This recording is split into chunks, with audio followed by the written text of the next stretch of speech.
नमस्कार, मी प्राजक्ता. तुम्हा सर्वांचं स्वागत करते नाथांच्या दरबारातून. पहाटेचे 4 वाजलेत. आता 5 वाजता नाथांची काकड आरती होईल आणि माझ्यासोबतच तुम्ही सगळ्यांनी हा एक्सपिरियन्स घ्यावा असं मला वाटतं. चला.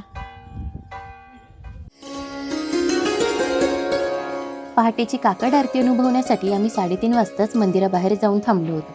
अगदी शांत आणि थंड वातावरण. आणि 4 वाजता मंदिराचं मुख्य दार उघडलं. आत प्रवेश मिळताच सर्वप्रथम घंटानाद झाला आणि त्यानंतर हळूहळू मंदिराची सगळी दारं उघडली गेली.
मंदिरात पाऊल टाकताच समोर नाथांचं दर्शन झालं आणि मन अगदी प्रसन्न झालं. या संपूर्ण प्रवासात मनातल्या प्रत्येक गोष्टी त्यांनी ऐकल्या आहेत, अशी एक वेगळीच जाणीव झाली आणि म्हणूनच त्यांना समोर पाहताना मन अगदी भरून आलं.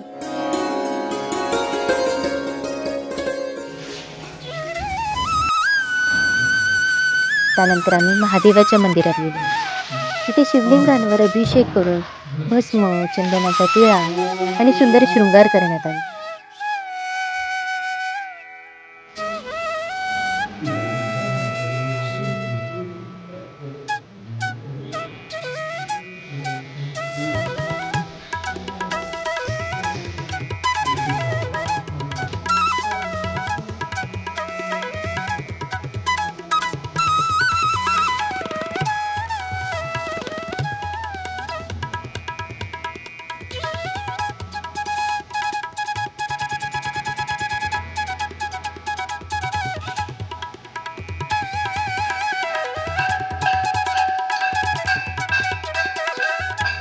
ज्योतिबांच्या काकड आरतीची सुरुवात महादेवाच्या धूप आरतीने होते आणि पुढे तीच आरती देवीच्या गाभाऱ्यात आणतात.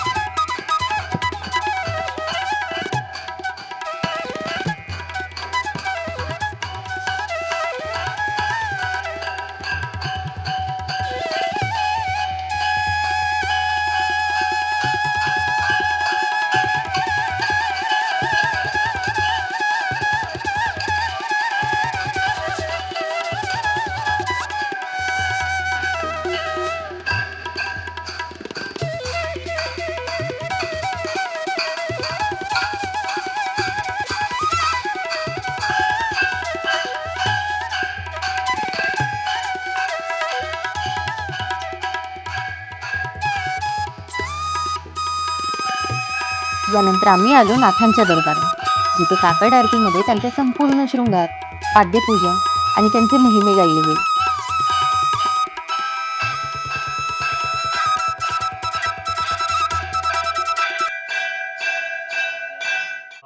दिव्य दीन दीन आशा तुमची कास पूर्ण कामा. दीन दीन आशा तुमची कास पूर्ण कामा. दरावया पायालो मेघ श्यामा. राघवा दिव्य दया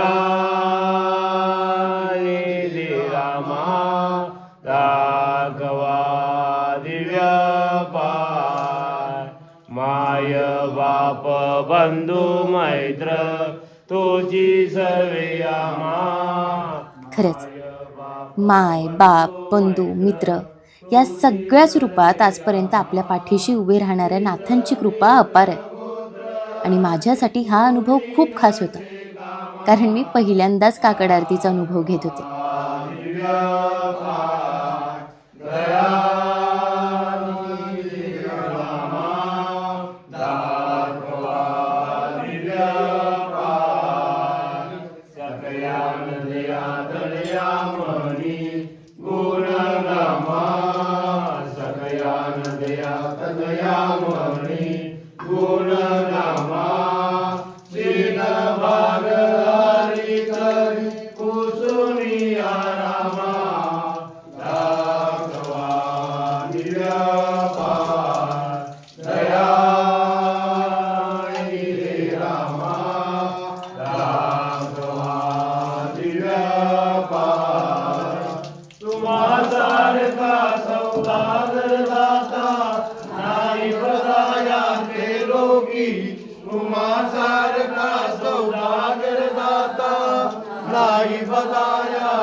काकड आरतीमध्ये सर्वप्रथम त्यांच्या शेजारतीचे वस्त्र बदलले जातात.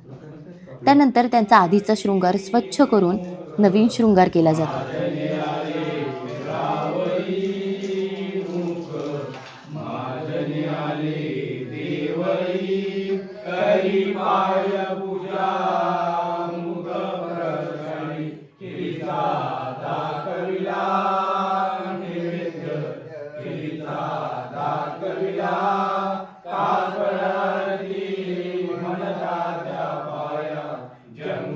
वेगवेगळ्या आरत्या, मंत्र, धुपांचा सुगंध, पहाटेचं शांत वातावरण, डोंगरावरची थंड हवा आणि समोर सुरू असलेली दख्खनच्या राजाची तयारी.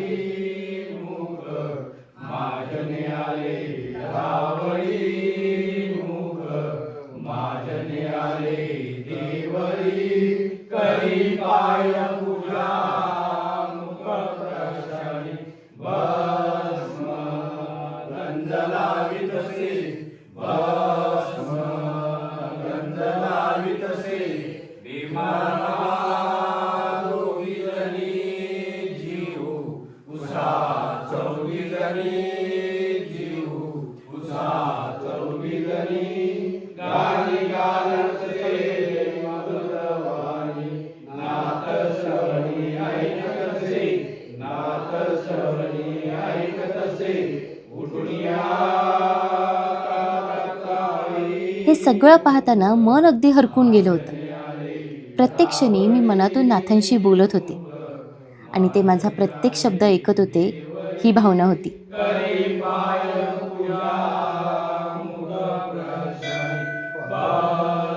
पाद्यपूजन करून फुलं, हार, चंदन, भस्म यांसारख्या अनेक गोष्टींनी नाथांना सजवलं जातं आणि त्यानंतर त्यांचं रूप इतकं देखणं दिसतं की नजरच हटत नाही.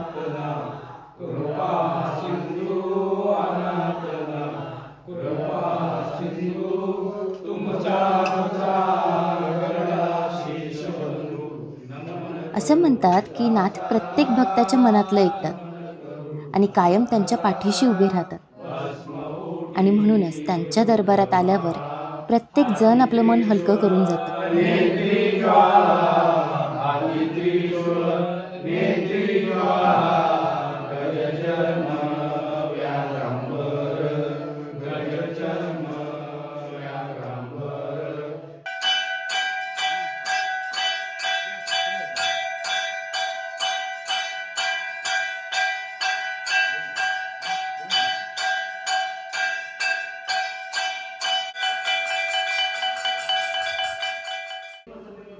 आरतीनंतर गणपती बाप्पा आणि हनुमानाची आरती करून पुन्हा एकदा नाथांचं सुंदर दर्शन घेतलं आणि आम्ही तिथून निघालो.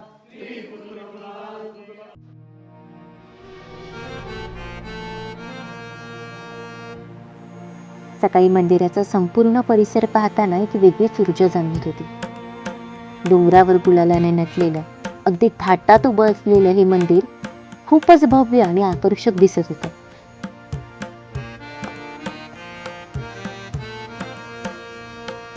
मंदिराबाहेरच्या बाजारपेठेत फिरताना ठिकठिकाणी नाथांचे फोटो, सुंदर मूर्ती तसेच स्वामी विठ्ठल रखुमाई यांच्याही मूर्त्या दिसत होत्या. नाथांच्या कृपाशीर्वादाने इथल्या कित्येक लोकांची आर्थिक घडी पक्की बसली.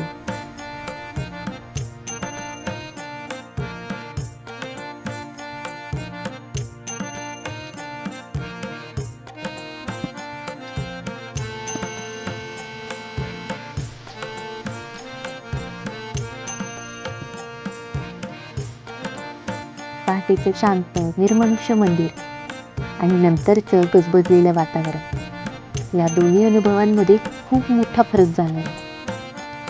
आयुष्यात एकदा तरी पहाटेच्या काकड आरतीचा अनुभव प्रत्येकानेच घ्यायला हवा.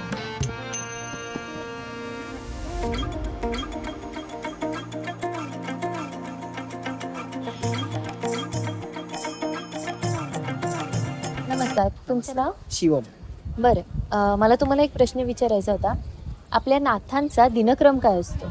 नाथांचा दिनक्रम सकाळी करेक्ट 4 वाजता घंटानाद होतो. हं, 4ला घंटानाद झाल्यानंतर जे 4ही दरवाजे आहेत हं, ते ओपन होतात. हं. ओपन झाल्यानंतर 5 ते 6 या वेळेत श्रींची पाद्यपूजा म्हणजे काकड आरती हं. ती होते.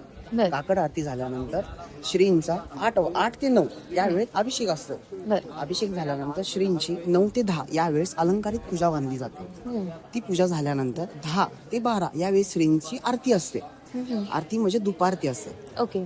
दुपारती झाल्यानंतर करेक्ट 11 वाजता श्रींना महानैवेद्य चढवला जातो. महानैवेद्य चढवल्यानंतर श्रींची करेक्ट 12 वाजता आरती होते. हं, 12 वाजता आरती झाल्यानंतर श्रींची परत दुपारी 3ला अभिषेक असतो. 3 ते 4 ओके.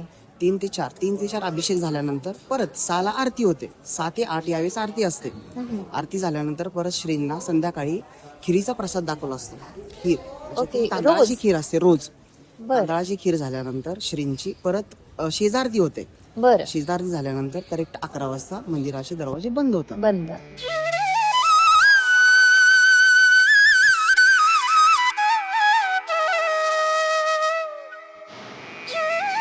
या मंदिराचा प्रत्येक भाग काहीतरी सांगू पाहतो. आपल्याला मनापासून ऐकता यावं इतकंच.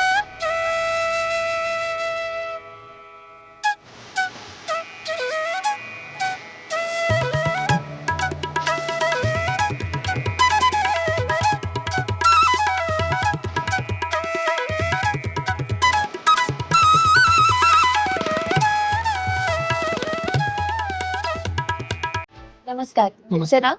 माझं नाव युवराज रामदास जुगर. मी ज्योतिबा पुजारी. बरं, मला तुम्हाला एक प्रश्न विचारायचा होता. विचार. आपल्या ज्योतिबा मंदिराला दक्षिण केदार का म्हणतात? ठीक आहे. ही पौराणिक कथा आहे. ज्योतिबा ज्या वेळेला इथं नसताना, ज्या वेळेला विमलांबुज आणि पौगंड ऋषी इकडे या दक्षिण भागात येत असताना अंधारमय दक्षिण भाग होता. त्यावेळी विद्याधरी हा गर्वाने वाढला होता. बरं.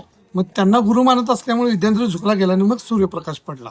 पण त्यापूर्वी हा केदारनाथ म्हणजे ज्योतिबाला अनेक नावाने संबोधले जातं. हं, दक्षिण केदार, केदारनाथ, रवळनाथ, हं. दख्खनचा राजा, ज्योतिबा अशा अनेक नावाने अनेक भक्त संबोधले जातात त्यांच्या भक्तीच्या पोटी. बरं. तशी कथा सांगायची म्हटलं तर रामदास स्वामींनी आरतीत म्हटलेलं की उत्तरेचा देव दक्षिणे आला आणि दक्षिण केदार नामे पावला. तर त्याचा असा अर्थ की अंधकार असल्यामुळे इथले कोल्हासूर, रत्नासूर जे अनेक दैत्यगण होते यांनी हाहाकार माजला होता. आणि त्यांचा नाश करण्यासाठी महालक्ष्मीने हिमालयी जाऊन या केदारनाथांना साकडे घातले की केदारनाथ तुम्ही या आणि या राक्षसांचा संहार करा. त्यावेळी उत्तरेवरून दक्षिणेकडे केदारनाथ आले आणि या राक्षसांचा संहार केला. म्हणून उत्तरेचा देव दक्षिणे आला आणि दक्षिण केदार नाम पावला. म्हणून या केदारनाथाला दक्षिणी देश मी म्हणतात. या मंदिराचा भव्य दिव्य परिसर, इथली ऊर्जा, लहान थोर भक्तांची श्रद्धा, नटणारा ज्योतिबा, पहाटेची काकड आरती आणि गाभाऱ्यात ऐटीत बसलेला ज्योतिबा म्हणजेच दख्खनचा राजा. ज्योतिबा माझा.